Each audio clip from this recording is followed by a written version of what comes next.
21শে ফেব্রুয়ারি আমাদের বাঙালি জাতির জন্য গর্ব ও শোকাহতর একটি দিন। কিন্তু এই দেশ বিভক্ত হওয়ার পর 1947 সালে পাকিস্তান রাষ্ট্র প্রতিষ্ঠিত হওয়ার পর একমাত্র উর্দু ভাষাকে রাষ্ট্রীয় ভাষা হিসেবে গণ্য করতে চেয়েছিলেন।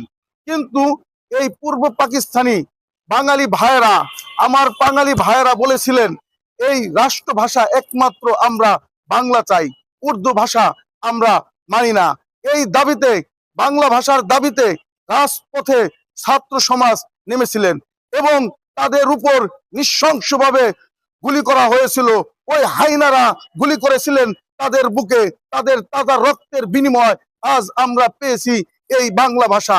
তাদেরই ফলশ্রুতিতে 1971 সালে পেয়েছি আমাদের এই স্বাধীন মুক্ত দেশ, আমাদের এই স্বাধীন বাংলাদেশ। তাই এই সারা বিশ্ব জুড়ে 21শে ফেব্রুয়ারি ভাষা দিবস হিসাবে প্রতিষ্ঠিত হয়েছে। ভাষা শহীদদের প্রতি রইল আমার বিনম্র শ্রদ্ধা।